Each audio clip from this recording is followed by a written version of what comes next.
pengajian kemarin ya, tafsir dari surat Kahfi, saya sudah menyampaikan sejarah ya lengkapnya, bagaimana Ashabul Kahfi, bagaimana fityah yang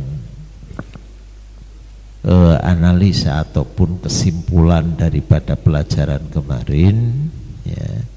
Satu, menunjukkan bahwa manakala seseorang sudah tidak bisa ibadah ya, dalam satu tempat ya, dan tidak bisa amar ma'ruf nahi mungkar, maka boleh bahkan wajib hijrah kalau sekiranya dikhawatirkan ya akan kena fitnah masalah agamanya sebagai Ashabul Kahfi ya. Jadi Ashabul Kahfi karena mereka jelas sudah bisa ibadah, jelas mereka tidak bisa amar ma'ruf, dan jelas pula bahwa mereka akan kena fitnah, yaitu milih salah satu di antara dua hal, apakah dia mengikuti ajakan sang raja atau dibunuh. Nah, dalam situasi seperti itu masih ada jalan keluar yang lebih ringan, yaitu hijrah ya, kemudian uzlah, maka mengambil jalan uzlah ya, yaitu di satu gua ya, di ya, gua ya, ini memang sampai hari ini gua itu apakah yang ada di Yordan ataukah yang ada di Turki ya. Hal ini ya sama-sama mungkin ya, pertama di sini kemudian pindah ke sana dan sebagainya. Hal itu sebagaimana dilakukan oleh Rasulullah sallallahu alaihi wasallam pada saat beliau hijrah ke Madinah, juga dilakukan oleh sahabat-sahabat beliau, yaitu yang hijrah ke Habasyah, karena mereka sudah sulit untuk bisa ibadah di kota Makkah. Mereka bisa ibadah sekalipun di negerinya orang kafir, yaitu di negeri Habasyah ya. Jadi kalau demikian boleh saja kita tinggal di negeri orang kafir selama kita bisa beribadah. Nah, buktinya sahabat-sahabat pada waktu itu hijrah ke Habasyah, padahal penguasa Habasyah adalah orang-orang Nasrani. Namun umat Islam di situ diberi kebebasan untuk melaksanakan ibadah sesuai dengan akidahnya. Rasulullah juga pernah ya hijrah ya ke Taif, yang ya pada hadis di Riyadhus Shalihin bahwa hijrah ke Taif itu merupakan satu perbuatan yang Rasulullah merasakan sakit bukan main ya. Bahkan sakitnya Rasulullah ke Taif ya, saat ditanya oleh Siti Aisyah, itu lebih berat daripada sakitnya yang kekalahan dalam perang Uhud ya. Sebab Rasulullah datang untuk dakwah ya, paling tidak bisa terlindung kepada pimpinan orang Taif, yaitu Ibnu Abdi Yalil. Tapi ternyata beliau diusir ya, bahkan dilempari batu dan kotoran. Itu sangat menyakitkan Rasulullah, sehingga ya sakitnya Rasul ya, Allah Ta'ala menugaskan malaikat Jibril dan malaikat penjaga langit. Namun Rasulullah masih berdoa, ya Allah ampunilah kaumku, aku masih berharap dari anak cucu mereka nanti mau memeluk dalam agama Islam. Dah, ini ya yang kita ambil dari pelajaran sejarah ya, sejarah atau kisahnya Ashabul Kahfi ya. Jadi kapan kita boleh uzlah ya, selama kita masih bisa dakwah, bisa ibadah. Itu kemarin juga sudah sebutkan berdasarkan hadis Rasulullah sallallahu alaihi wasallam, al-mu'minul ladzi yukhalitun nas wa yasbiru ala adahum afdalu minal mu'minil ladzi la yukhalituhum wa la yasbiru ala adahum. Jadi mukmin yang bergaul dengan masyarakat, hidup di tengah-tengah masyarakat, dia tabah menghadapi ya persakitan dari masyarakat, itu akan lebih utama daripada mukmin yang tidak mau bergaul dengan masyarakat dan tidak mau dan tidak tabah, tidak sabar menghadapi masyarakat. Dalam hal ini Imam Ghazali ngupas begitu luas ya di dalam bab Fadilatul Mukhalatah ya. Imam Ghazali kalau sudah berbicara tentang keutamanya uzlah, namun beliau juga berbicara tentang keutamanya mukhalatah, itu bergaul dengan masyarakat. Kemudian yang kedua, manakala orang sudah tidak bisa ibadah kemudian hidup ya di gua, hidup di hutan, hidup di pegunungan, buat apa di sana? Ya istighol mereka, kesibukan mereka ialah untuk zikir, tasbih, ibadah sesuai dengan tujuannya ya. Ada orang lari ke hutan untuk nggarong, ya lain lagi kalau gitu ya. Ya harus sabar dan tabah mau berpuasa ya, mau tirakat ya. Ada orang lari ke hutan alasannya uzlah ya, terkadang rampok, ini yang tidak benar, bahkan menghalalkan harta siapapun yang dianggap musuh ya, dianggap bukan kelompoknya ya.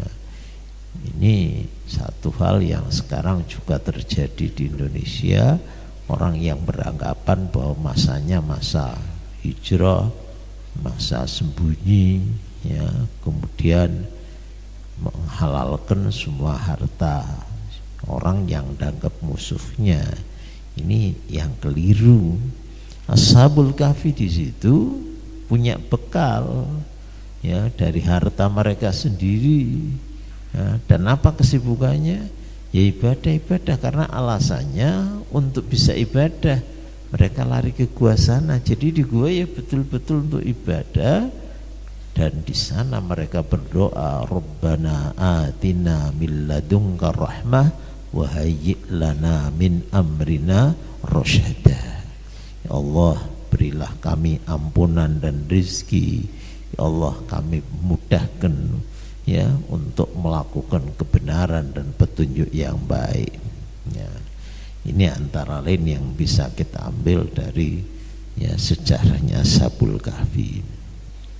Kemudian ya masa tinggalnya Ashabul Kahfi, kalau dengan perhitungan tahun-tahun syamsiyah itu 300 tahun.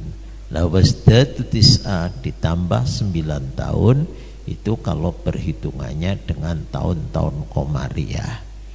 Perbedaan antara tahun syamsiyah dan Qamariyah itu kalau kita buat rata-rata ya 11 hari ya. Jadi kalau tahun-tahun syamsiyah 365 hari, maka tahun Qamariyah usianya 354 hari. Nah, kenapa kok kita hitung 354? Tahun Qamariyah itu hampir ya, kalau dibuat rata-rata setiap 2 bulan itu usianya 59 hari. Ya, kecuali nanti pada tahun-tahun Kabisat dan Basitoh ya, itu ada yang usianya 58 hari. Ini kalau dibuat rata-rata 59 hari, berarti 59 kali 6 ya, 59 kali 6, 50 kali 6 ada 300, 9 kali 6 54, berarti 1 tahunnya rata-rata usianya 354. Nah, kecuali tahun pendek ya, yaitu tahun yang ada usianya 28 hari Maka kalau demikian, maka usianya 353. Sebagaimana tahun Syamsiah juga kayak gitu, ada yang 1 tahun usianya 364 hari. Ya, jadi terpaut antara Syamsiah dan Qamariyah tiap tahunnya itu 11 hari. Lah kalau 300 tahun itu artinya 11 kali 300. Ya, 11 kali 300 berarti ada 3.300. Nah 3.300 itu kalau dibagi 354 berarti 9, ya 9 tahun, ya 3.300 hari. 3.300 ya kita bagi 354, perolehannya 9. Berarti tiap-tiap 100 tahun ya itu terpaut 3 tahun. Kalau 50 tahun itu terpaut 1 tahun. Jadi perhitungan Syamsiah dan Qamariyah tiap 50 tahun ya terpaut 1 tahun. Nah, karena di sini 300 tahun ya karenanya wasdatu tis'a ya ditambah 9 tahun, sehingga dengan tahun Qamariyah masa tidurnya Ashabul Kahfi itu 309 tahun. Kemudian wakani yahuduhum ya, kemudian bangunnya mereka itu pun juga untuk menguji pada kaum yang semula ya penduduk Intok ya itu ya, ada yang iman dengan ba'ats, ada yang tidak iman dengan ba'ats ya.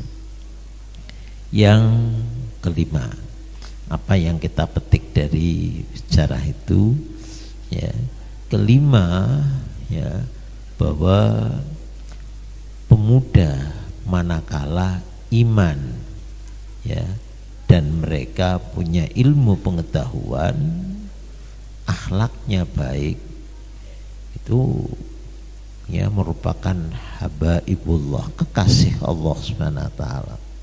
Nah, sehingga pemuda, orang muda iman, berilmu, berakhlak itu lebih baik dari orang tua ahli ibadah tapi akhlaknya jelek ya.